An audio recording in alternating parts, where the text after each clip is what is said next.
All right, guys, go ahead and make sure you're turned to page 4.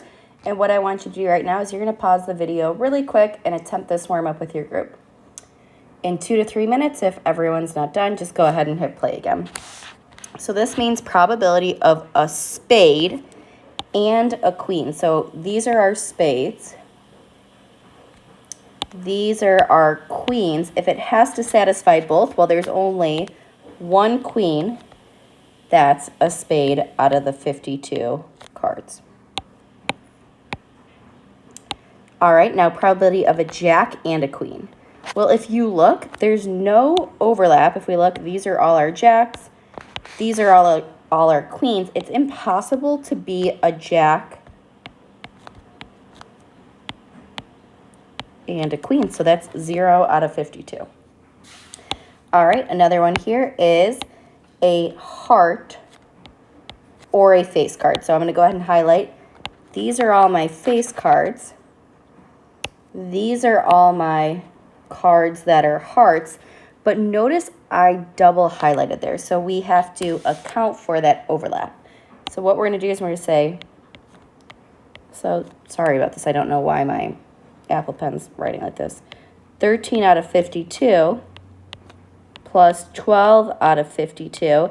And then of those face cards, 3 of them were already hearts. So we have to subtract that overlap. So this is going to equal 22 out of 52. All right, now probability that it's a jack or a queen. So this is different than the one above because it's not an and. So this is jack. This is queen. There's no overlap. So we say 4 over 52 plus 4 over 52. There's no overlap that we have to subtract. So is 8 over 52. All right, the whole purpose of this warm-up was to get out mutually exclusive. So mutually exclusive is when 2 or more events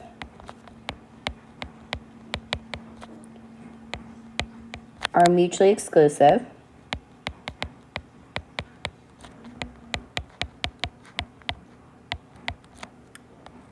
if they cannot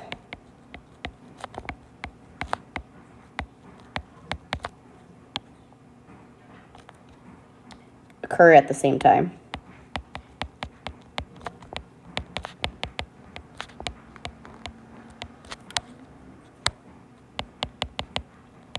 So an example of this would be D.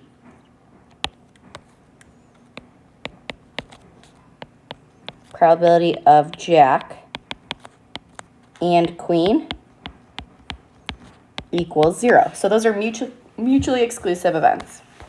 Not mutually exclusive events is 2 or more events that can occur at the same time.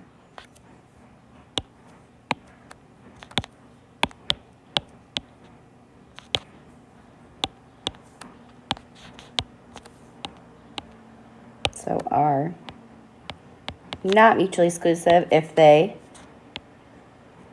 can happen at the same time. So an example of this would be probability of jack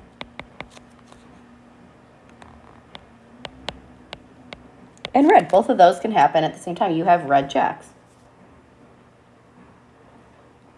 So that leads us to a formula that we have. So the probability of A or B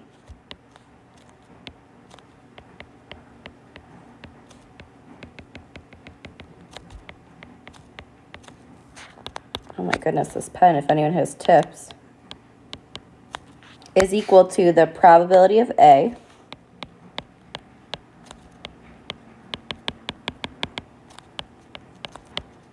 plus the probability of B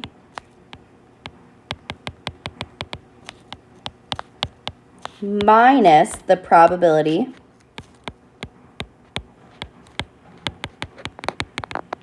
of A and B. So now we're going to go ahead and use this formula. So we're going to say probability of A or B equals the probability of A plus the probability of B minus the probability of A and B. So let's look. We know that probability of A is 0.4, so we'll substitute that value in there. Probability of B is 0.5, so we'll substitute that value in there.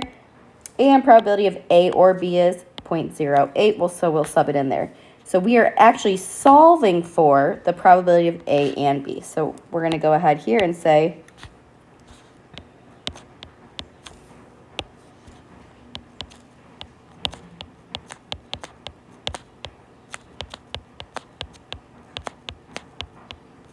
all right, we have two like terms here that we can combine. So we'll say 0.8 equals 0.9 minus the probability of A and B. If our end goal is to get this by itself, what we need to do here is we are going to subtract by 0.9, and we get negative 0.1 equals negative probability of A and B. Okay. Probability of A and B is still not fully by itself. So notice it's being multiplied by a negative, so we're going to divide by -1.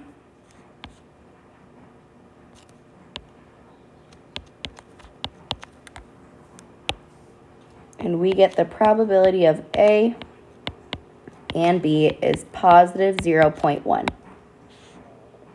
So what this means is because your and is not 0, we can say that this is not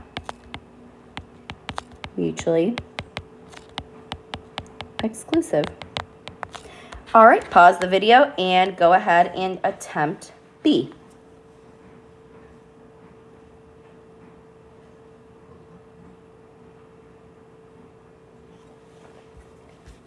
All right, after some time, hopefully you got this solved. So probability of A or B is the probability of A plus the probability of B minus the probability of A and B. So let's go ahead and substitute values in. We know the probability of A. We know the probability of A or B. And we know the probability of A and B. So we'll go ahead and substitute the values in. We get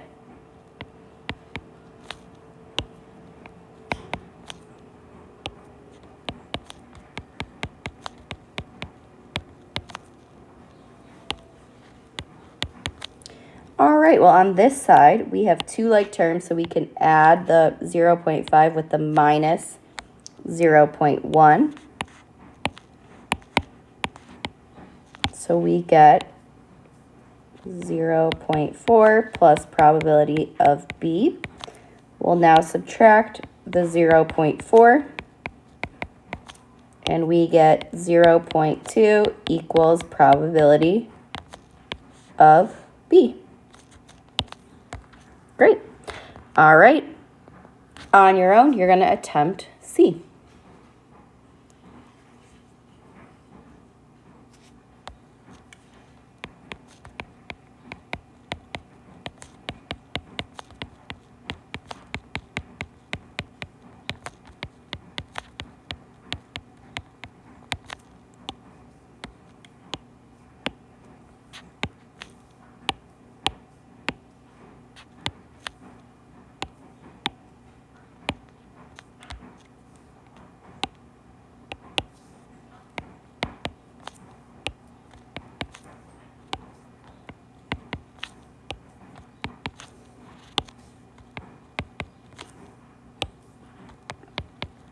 All right, as we solve this,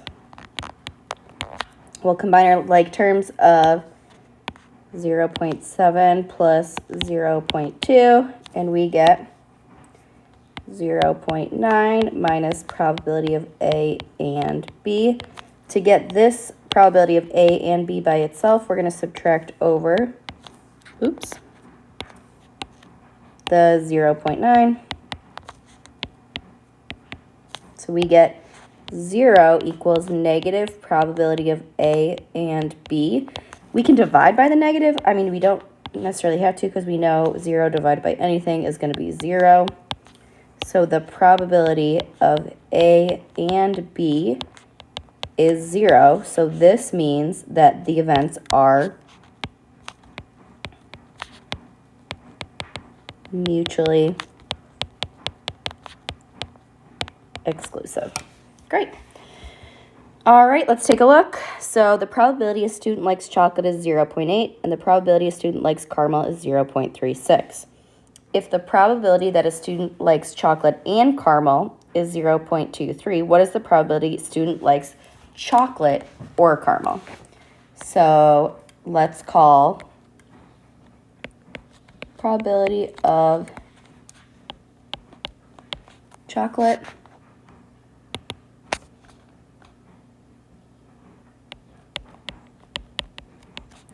is 0.8, and let's just call that A for now. Probability of caramel is 0.36, so we'll call this B. Probability of chocolate and caramel is 0.23, so that'll end up being A and B. So we're trying to figure out the probability a student likes chocolate or caramel.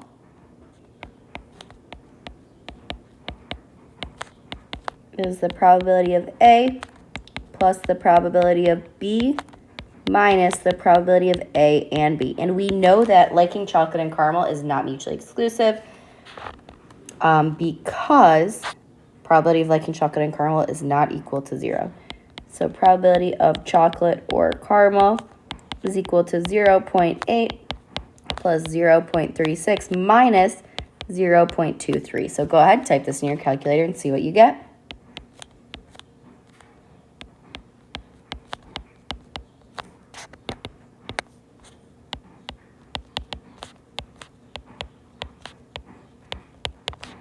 We get 0.93.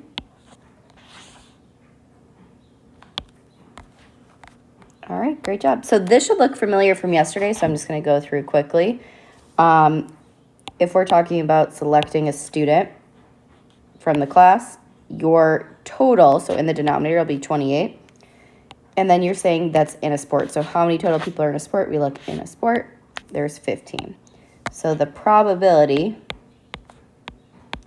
of a sport is 15 out of 28, where the 15 comes from total students in a sport, and the 28 comes from the total students. Again here, what is the probability that a student selected from this class? Okay, so 28 total, so that's going to be my denominator. And it's going to be probability of freshmen and in a sport. So we're looking out of the 28 kids. Then we can say, okay, how many are freshmen and in a sport? Well, we look at this overlap, and that's going to be 9. All right, again, so looking at the probability that a student is selected from the class, so total is still 28, but this time it's or. So probability of freshman or sport. So out of 28 students, that's our total.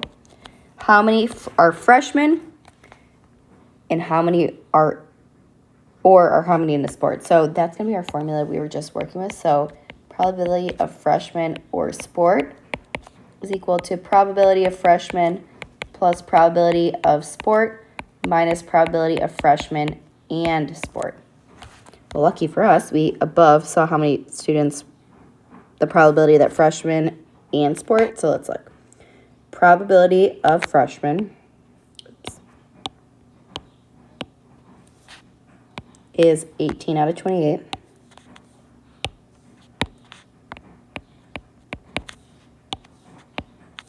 Probability of sport is 15.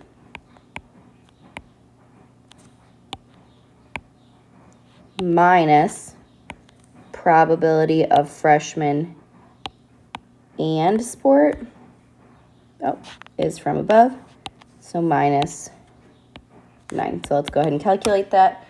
let's see. 18 plus 15 minus 9 is 24 out of 28. All right, what is the probability that if a junior approaches me? So we're only looking at juniors. So our denominator is going to be total juniors. So it's going to be out of 10 that they are in a sport. So how many juniors are in a sport? 6 out of 10. So this is called probability of being in a sport given they're a junior.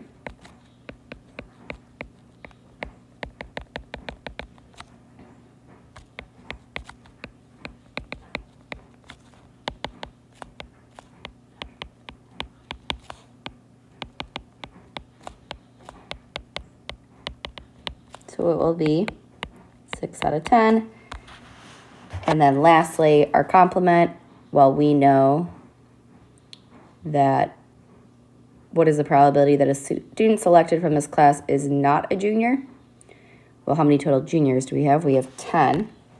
And then we use that complement notation. So junior, and this is what means complement. So 1 minus however many total juniors there are, 10 over 28, which is 18 over 28. All right, we kind of talked about complements already. Just to make sure we define it, is a complement is if the probability of event A occurs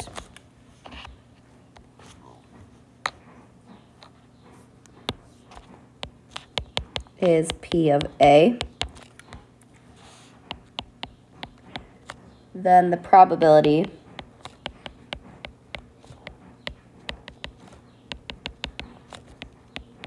event A does not occur is P of A apostrophe. That means does not occur, which is 1 minus P of A. All right, great. All right, now let's get into our next page. So the probability that a person likes a cat is 0.6. Probability a person likes cats and dogs is 0.4. The probability a person likes cats or dogs is 0.9. So that's our OR formula. So probability of cats is 0.6. Probability of cats and dogs is 0.4. Probability of cats or dogs is 0.9. And we don't know the probability of liking dogs. So now we say probability of cats or dogs is equal to probability of cats plus probability of dogs minus probability of cats and dogs. So this is 0.9 equals 0.6 plus probability of dogs minus 0.4.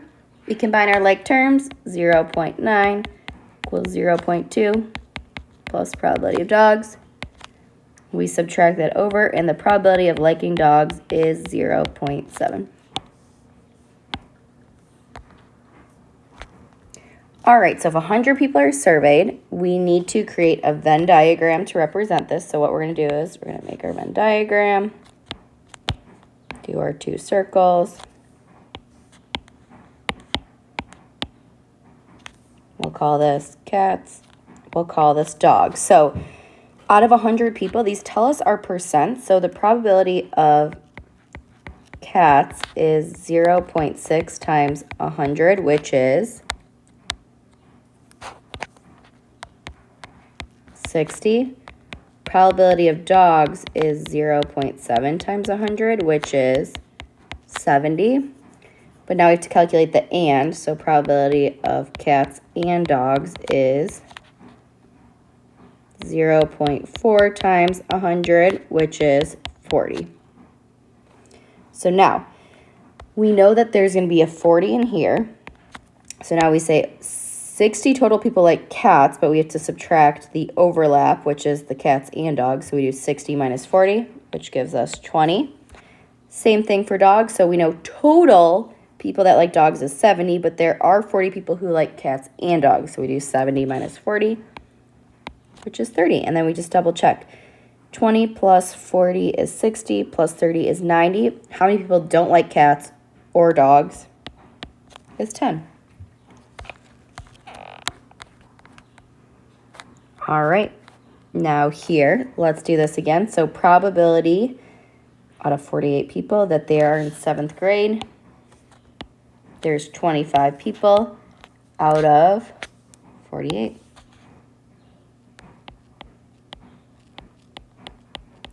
Probability they're in French. Well, that's 22.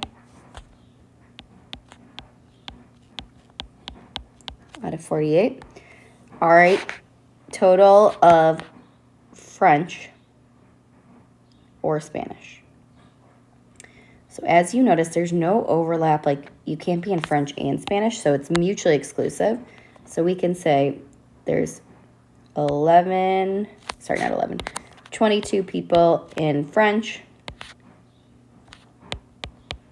plus the 15 people in Spanish. So we get 37 over 48. All right, 7th or Latin. So this is where we have that overlap. So there are 25 people in 7th grade. There's 11 people in Latin, but how many people are in 7th grade and Latin? So we don't double count. So minus 7 over 48 people equals 29 over 48. Now, how many people are in French and in 8th grade? So a nice easy number of 12 over 48. And now Latin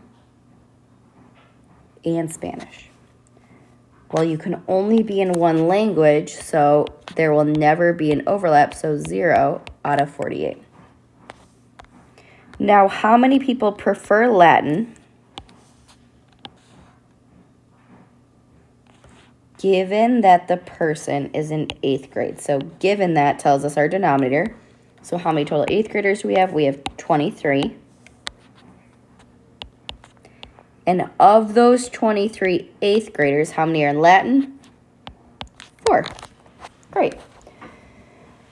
All right, now another little thing is conditional probability. Our last thing we have to get through. So conditional probability is the probability event A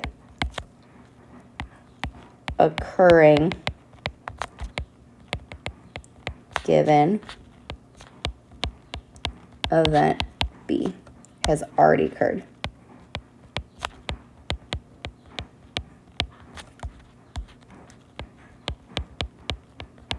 So what that will be is our notation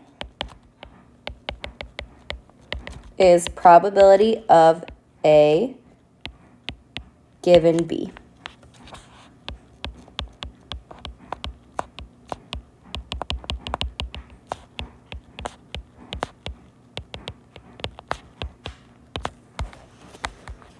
All right, go ahead, pause the video really quick, and I want you guys to try and fill in this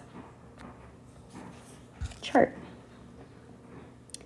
Once you have it filled in, the sub will go ahead and give you the answer key to this, and then you can check your answers to see if you got it. And I will see you guys on Wednesday.